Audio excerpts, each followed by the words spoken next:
열왕기상 19장 1절에서 8절까지입니다. 지난주 24절까지 살펴봤는데 18장 24절까지 말씀을 봤는데 그 뒤에 남아있는 내용은 금요 기도회 때 설교를 이어가도록 하겠습니다. 그러니 다 오셔야 되겠죠. 네. 19장 1절에서 8절까지 우리 한 절씩 읽겠습니다. 아합이 엘리야가 행한 모든 일과 그가 어떻게 모든 선지자를 칼로 죽였는지를 이세벨에게 말하니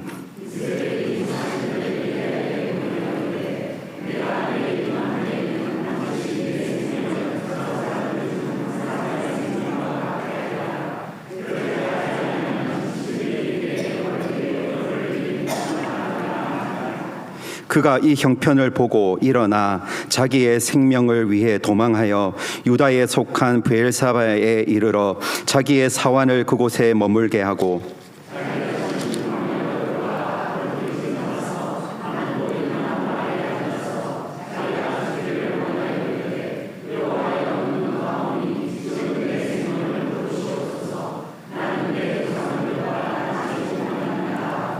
로뎀 나무 아래에 누워 자더니 천사가 그를 어루만지며 그에게 이르되 일어나서 먹으라 하는지라.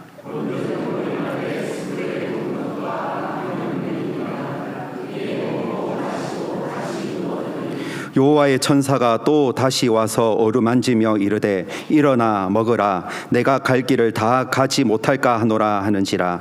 이에 일어나 먹고 마시고 그 음식물의 힘을 의지하여 40주 40야를 가서 하나님의 산 호렙에 이르니라. 아멘. 할렐루야. 오늘 말씀 가운데 찾아오시는 우리 주님을 다 만나게 될 줄로 믿습니다.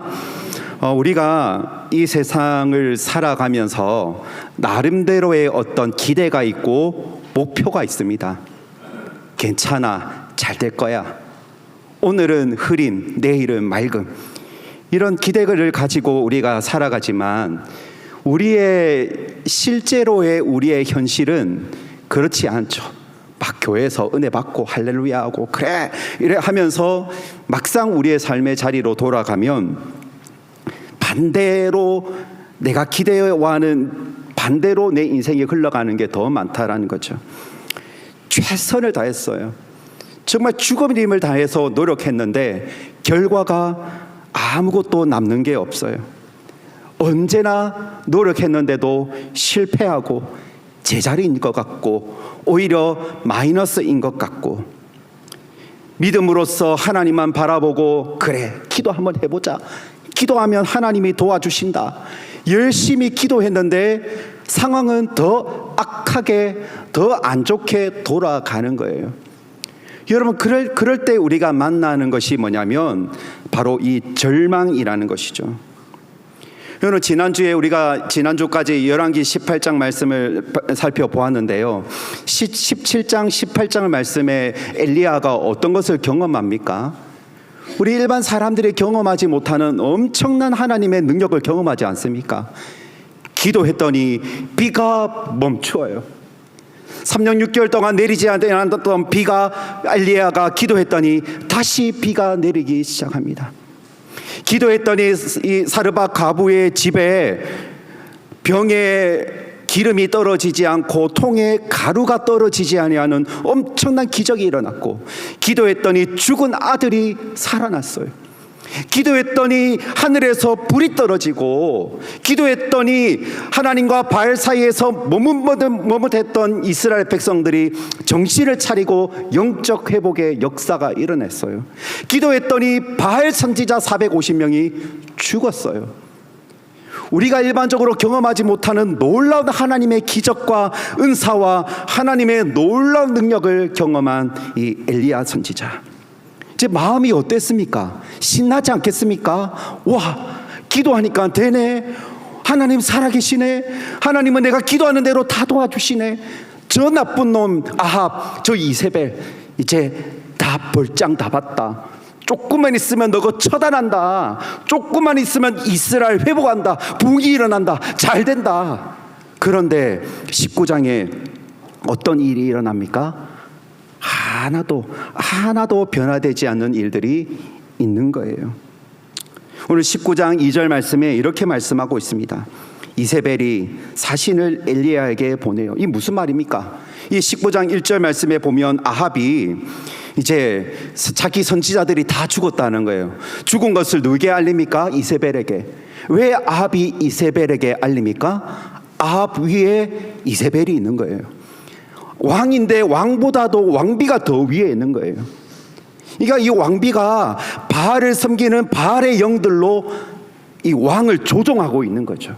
근데 이 말을 들었던 이세벨이 뭐라고 이야기합니까? 사신을 엘리야에게 보내어 이르되 내가 내일 이맘때에는 반드시 내 생명을 저 사람들 중 한 사람의 생명과 같게 하리라.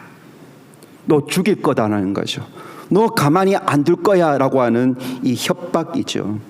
여러분, 그런데 이 2절 말씀을 읽어보면 사신을 보내어 협박하죠. 자, 그런데 사실은 어떻게 하면 돼요? 사신을 보내어 내일 이맘때쯤이면 너 죽을 거야 라고 이야기해라, 이거 말고요, 사신에게 뭐를 주면 돼요? 말을 주지 않고 칼을 주면 돼요. 사신에게 칼을 주어서 엘리야 만나면 죽여, 이러면 되는데 칼을 안 주고 말을 주는 거예요. 왜 말만 줄까요? 칼을 안 주고 쫄였기 때문에. 지금 18장, 17장, 18장의 놀라운 하나님의 능력을 보면서 이 이세벨이 당했잖아요. 그런데 여기서 엘리야 선지자를 또 건드렸다가는 그 다음에는 내가 죽겠다. 저 엘리야를 함부로 건드려서는 안 되겠다. 저 엘리야가 섬기는 하나님은 엄청나게 높으시고 위대한 전능한 하나님이니까 내가 못 건들겠다. 그래서 말로만 협박하는 거예요. 여러분, 길을 지나가는데 나는 아무 잘못도 없는데 길을 지나가는데 5세 꼬마가 아저씨, 아줌마, 내가 한 대 탁 때릴 거야 이러면 여러분 무서워요? 무서워요? 안 무서워요? 아우 귀여워. 아무 일도 없다는 듯이 지나갈 겁니다.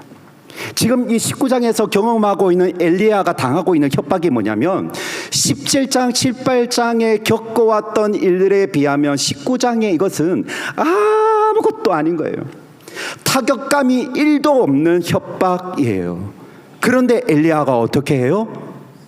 여기서 마음이 와르르르 완전히 무너져 내린 절망, 영적 침체를 경험했다는 거예요. 왜 그래요? 내가 기대하고 바랐던 하나님의 은혜가 나타나지 않았던 거예요. 이제 조금만 더 하면 되잖아요. 맞죠? 선지자도 다 죽고, 이 선지자들 뭐예요? 이 아합과 이세벨의 측근들 아닙니까? 백성들을 영적으로 괴롭힌 모든 사람들을 하나님이 다 처단하셨는데 한 걸음만 더 나아가면 돼요. 하나님이 조금만 더 도와주시면 돼요. 근데 여기서 더 이상 하나님의 도우심이 없었던 거예요. 내가 바라고 원했던 대로 하나님이 더 이상 나를 도와주시지 않는 거예요. 이 정도 먹었으면, 이 정도 하나님한테 혼났으면 아합과 이세벨이 멈춰야죠. 더 이상 악한 짓, 하나님을 무시하고 하나님의 말씀에 불순종하는 것, 바알을 섬기게 만드는 것, 더 이상 이런 악한 일을 하지 말아야 하잖아요. 하나님이 아합과 이세벨을 처단하지는 않는다 하더라도 최소한 더 이상은 하지 마라. 스탑! 머물러야 되잖아요. 그런데 그렇게 당하고 당했는데도 19장에 와서 또 이세벨이 너 내일 이맘때쯤에는 너 죽일 거야, 너 때릴 거야, 너 가만히 두지 않을 거야. 이것이 타격감이 1도 없는 협박이라 하더라도 내가 기대하고 바랬던 대로 하나님이 더 이상 역사하지 않으니까요. 그동안 얼마나 열심히 했습니까? 3년 6개월 동안 비가 안 왔을 때에 엘리야도 고통을 너무나 많이 당했어요. 하나님께서 까마귀를 통해서 먹여주시고 또 사르밧 과부를 통해서 먹여주시고 하였지만 죽음의 힘을 다해서 노력했는데 변화된 게 하나도 없어요. 이세벨이 조금 정신 차릴 줄 알았는데 하나도 정신을 차리지 못하고 있어요. 와, 내가 더 이상 어떻게 하란 말이냐. 이 정도 노력하면 변해야지, 회복돼야지, 조금 잘 돼야지, 괜찮아, 잘 될 거야. 하나도 이제 더 이상 기대할 수 있는 게 없는 거예요. 그래서 엘리야가 어떻게 합니까? 하나님이 걸어가게 하시는 사명의 길을 벗어나서 브엘세바까지, 이 갈멜산에서 브엘세바까지의 길은 약 160km의 길입니다. 몇 날 며칠을 도망갔는지는 모르겠지만 싫어, 더 이상 하기 싫어, 나 모든 것 다 사표 내릴 거야 라고 하면서 160km를 정신없이 달려갔습니다. 하나님을 떠나버린 거죠. 그래서 19장 4절 말씀에 이런 말씀이 있습니다. 자기 자신은 광야로 들어가 하루길쯤 가서, 이 뭐예요? 이제 사환과 함께 160km를 달리다가 사환을 머물게 하고 하루길쯤, 뭐 30km를 갔는지 40km를 갔는지 또 도망을 가는 거예요. 야, 여기 있어라, 나 혼자 있고 싶어, 나 건들지 마, 핸드폰 끄고 카톡 끄고 모든 것을 다 끄고 나 혼자 있고 싶어. 하루길쯤 더 들어가서 한 로뎀나무 아래에 앉아서 죽기를 청하였다라고 말씀하고 있죠. 여러분, 잠시 그림을 한번 보시겠습니까? 이 로뎀나무가 대충 요래 생겼습니다. 그늘이 시원합니까? 아니면 그늘이 안 시원합니까? 안 시원합니다. 저는 저기에 누워 있으면 저 얼굴이 새까맣게 탈 것 같아요. 하얗잖아요. 새까맣게 탈 것 같아요. 여러분, 그 팔레스타인의 그 뜨거운 기운을 막을 수 있는 로뎀나무가 아닌 거예요. 근데 얼마나 지쳤는지 더 이상 걸어갈 힘도 없고, 저 로뎀나무가 나를 쉬게 해주겠다, 저 로뎀나무에 가면 조금 내가 더위를 피할 수 있겠다. 무엇을 피할 수 있겠습니까? 근데 저기 로뎀나무에 들어가서 자빠져 누워서 하나님 죽여주십시오, 못해 먹겠습니다. 하나님 아시잖아요. 내가 얼마나 노력을 다했는데요, 얼마나 최선을 다했는데요, 죽음 이름을 당해서 내가 하루하루 정말로 성실히 노력했는데 왜 아합은 저 모양 그대로입니까? 왜 이세벨은 날이 갈수록 더 악한 상황입니까? 노력했는데, 최선을 다했는데 마이너스입니다. 하나님 못해 먹겠습니다. 이제 절망이 엘리야를 덮쳐서 엘리야를 죽게 만드는 거예요. 여러분, 사람이 바로 이렇지 않습니까? 옆에 있는 다른 사람들 볼 때, 야, 그게 뭐라고 힘들어해, 아이고 내라면 그거 아무것도 아닌데. 근데 이것은 당해본 사람만 알아요. 엘리야는 뭐예요? 당해본 사람이에요. 사랑하는 여러분, 영적 침체는 누가 겪을까요?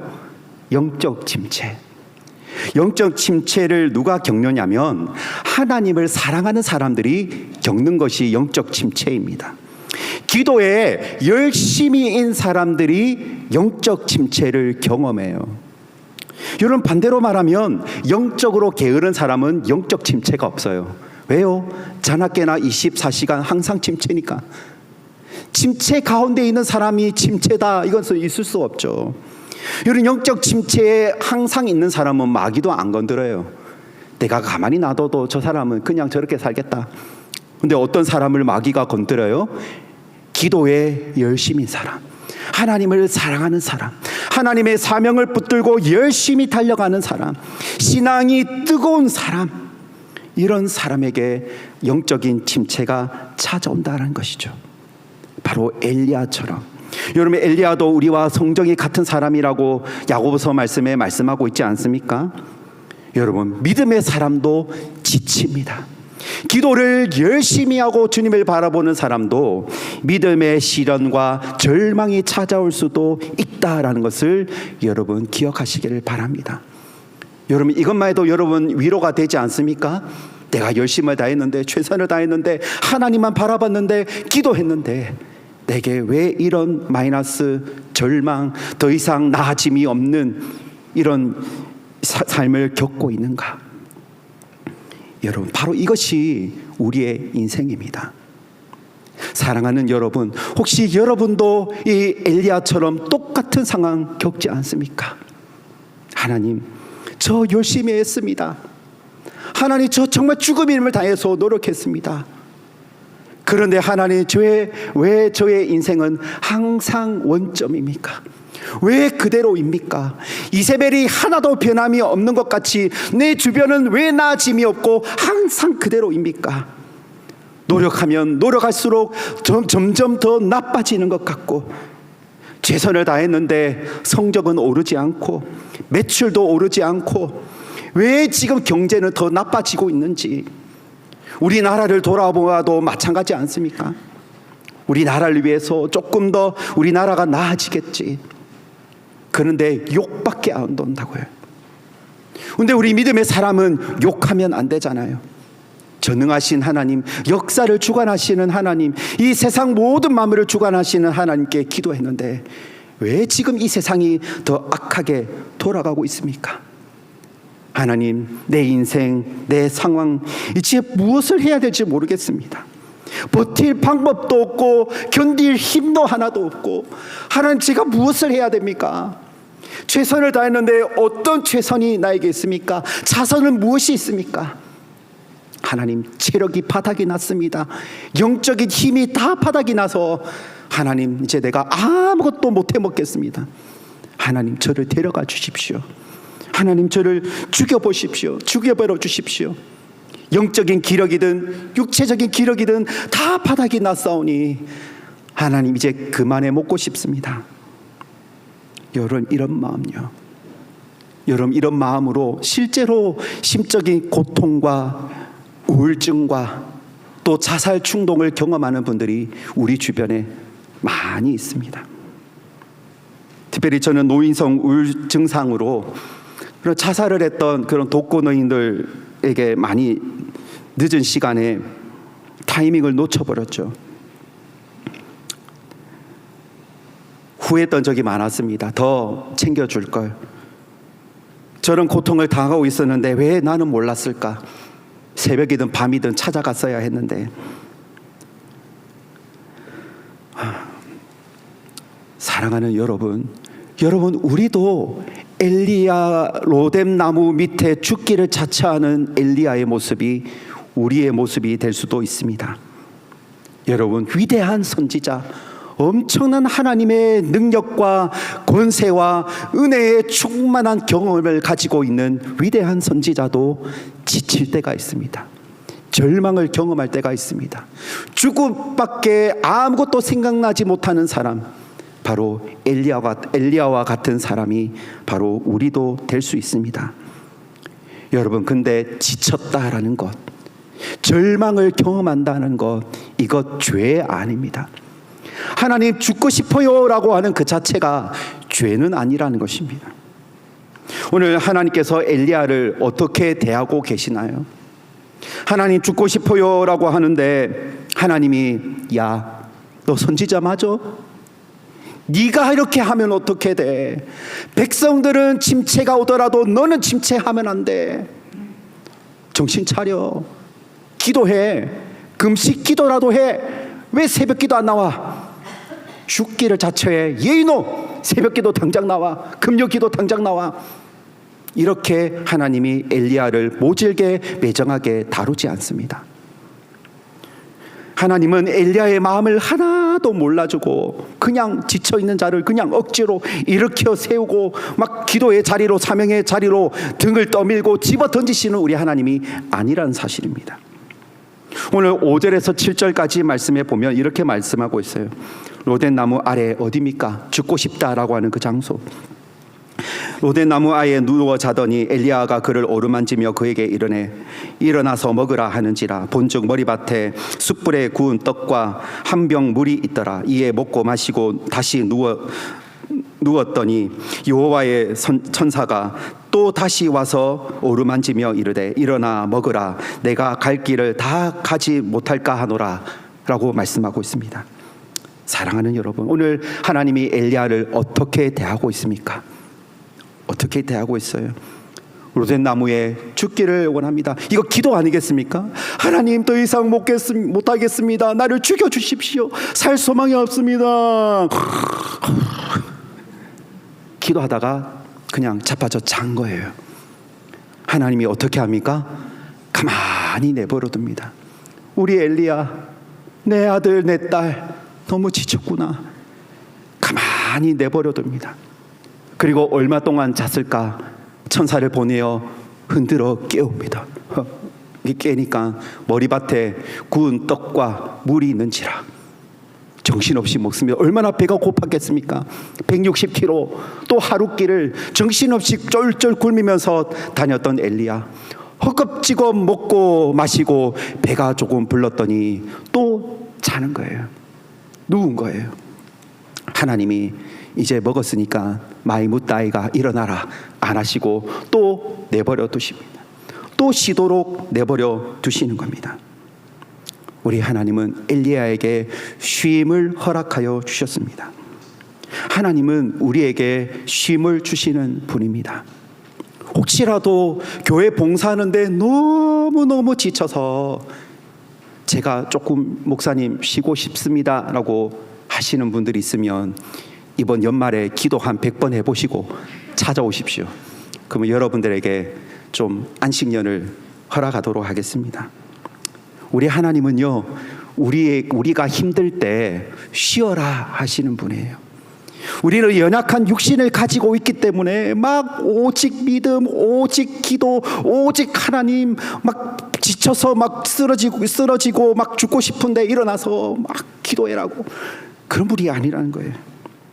여러분, 쉬는 것은요, 믿음 없는 행동이 아니라는 것입니다. 오늘 하나님은 하나님의 임재가 어디에 나타나고 있습니까? 엘리야가 철야하고 있는 그 기도의 현장에만 나타나는 것이 아니라 그 앙상한 나무까지 로뎀나무 밑에, 하나님 나 죽고 싶어요, 더 이상 못 해먹겠어요, 이렇게 하나님 앞에 마지막 절망의 기도를 하고 있는 그 현장, 그 로뎀나무에 하나님의 임재가 있었습니다. 그 로뎀나무 밑으로 우리 하나님은 찾아오셨습니다. 사랑하는 여러분, 여러분들에게는 어디가 로뎀나무입니까? 살아보겠다고 죽은 힘을 당해서 내 사업을 위해서, 내 가족을 위해서 열심을 다했는데 이제 못해 먹겠습니다. 너무 답답합니다. 너무 억울합니다. 너무 미칠 것만 같습니다. 하나님 이제 그만 저 좀 데려가 주세요. 바로 그 장소가 여러분의 로뎀나무일 것입니다. 나에게는 더 이상 살 소망도 없고 내가 새벽 날개 치며 저 바다 끝에까지 가게 하는 그 도망친 장소가 바로 여러분에게 로뎀나무입니다. 여러분, 그 로뎀나무 밑으로 하나님은 여러분을 찾아오시고, 그 로뎀나무 밑에 엘리야가 죽으려고 누워져 있을 때 우리 하나님은 먼저 로뎀나무 밑에서 엘리야를 기다리셨고, 그 기다리시는 하나님이 여러분을 또한 기다리고 계심을 믿으시기를 바랍니다.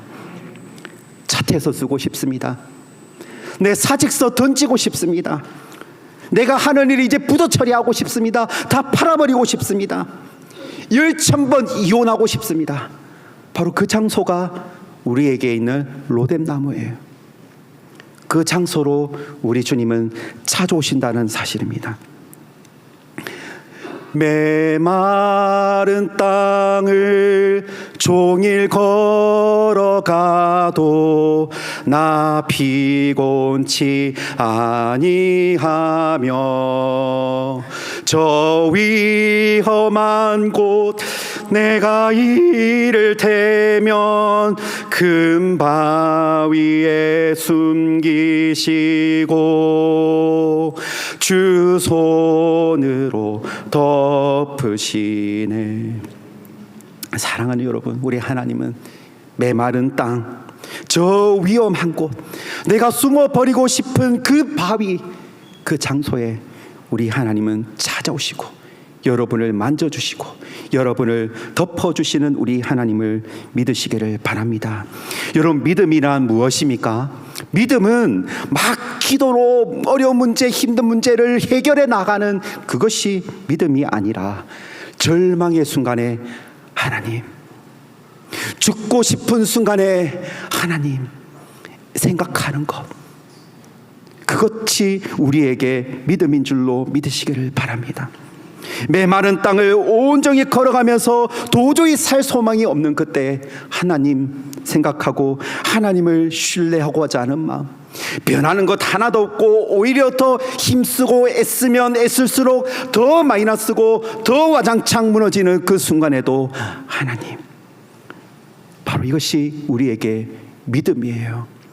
여러분, 이 하나님이라고 생각하는 그 순간이 이미 여러분들에게는 승리가 시작이 될 것이고, 그 승리가 여러분들에게 임할 줄로 믿으시기를 바랍니다. 여러분, 아무리 여러분의 모든 기대감이, 모든 인생이 무너지는 것 같아도 여러분, 우리는 하나님께서 예수 그리스도로 우리에게 승리의 옷을 입혀주신 줄로 믿으시기를 바랍니다. 아무리 힘들어도, 아무리 병들어도, 아무리 마이너스가 된 것 같고, 아무리 변하는 게 하나도 변하는 것이 없고, 아무리 오히려 더 악화 마이너스를 할지라도 나는, 여러분은 바로 승리가 어울리는 줄로 믿으시기를 바랍니다. 시편 42편 5절 말씀에도 보면, 어찌하여 내 영혼아 내가 어찌하여 낙심하여 어찌하여 내 속에서 불안해하는가. 너는 하나님께 소망을 두라. 그가 나타나 도우심으로 말미암아 내가 여전히 찬송할지어다. 사랑하는 여러분, 우리가 아무리 낙심 있고 절망 있고 두려움이 있다 하더라도 다시 로뎀나무 밑에서 내 영혼아 네가 어찌하여 낙심하며 어찌하여 내 속에서 불안해하는가. 너는 하나님께 소망을 두라. 하나님께 소망을 두고 다시 우리는 일어나야 하는 것입니다. 여러분, 우리는 우리의 인생에 대해서 전혀 해석할 수 있는 지혜와 지식이 없습니다. 하나님, 왜 내 인생은 왜 이렇습니까? 다른 사람들은 나보다 더 열심히 안 하는 것 같은데, 나보다 더 기도도 더 게을리 하는 것 같은데, 하나님은 왜 내 인생은 왜 이렇지요? 여러분, 이거 해석할 능력이 없어요. 여러분, 그러나 그럼에도 불구하고 시편 23편 6절 말씀에는 내 평생의 선하심과 인자하심이 반드시 나를 따르리니, 바로 이것이 믿음입니다. 내 인생의 절망과 위기와 이 죽음을 생각할 수밖에 없는 내 인생의 이 낭떠러지와 같은 인생, 이것을 해석할 방법이 없지만 그럼에도 불구하고 하나님의 선하심과 인자심은 반드시 나를 따른다.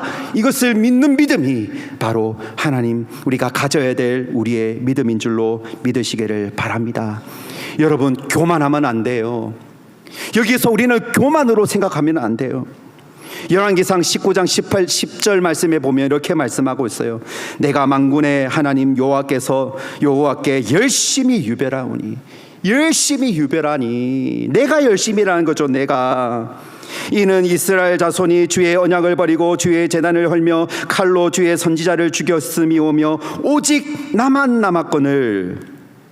뭐예요? 내가요. 내가 열심히 노력해서 사르밧 과부 그 죽음의 위기를 살리고 아들도 살리고 비도 내리게 하시고 선지자도 죽이고 바알의 선지자들을 싸워서 이기고, 내가 열심히 노력해서 내가 아합과 이세벨을 저렇게 죽였다. 내가 열심히 유별하오니 내가. 여러분, 이거 엘리야 선지자의 이 교만이죠. 착각인 것이죠. 다 모든 것이 하나님의 주권이고 하나님의 일하심인데 내가 생각하니까 절망이 오고 침체가 온 거예요. 여러분, 우리가 왜 지금 우리가 이 절망과 이 침체를 경험하는 이유가 뭡니까? 내가요. 내가 열심히 기도했고, 내가 열심히 노력했고, 내가 열심히 잠도 안 자고, 내가 이런저런 열심히 노력했는데 내가 생각하니까, 여러분, 그래서 우리는 다 교만을 내야 돼요. 이때까지 나를 인도해 주신 하나님의 은혜, 에베네셀의 하나님의 은혜로 여기까지 인도해 주신 그 하나님의 임재와 하나님의 은혜를 생각할 때에 우리는 겸손해질 수가 있는 것입니다. 베드로 전서 5장 6절 말씀에 우리 이렇게 말씀하고 있습니다. 다 같이 한번 읽어보겠습니다. 그러므로 하나님의 능하신 손 아래에서 겸손하라. 때가 되면 너희를 높이시리라. 아멘. 여러분, 겸손합시다. 하나님은 나를 사랑하시니 우리는 겸손해야 됩니다.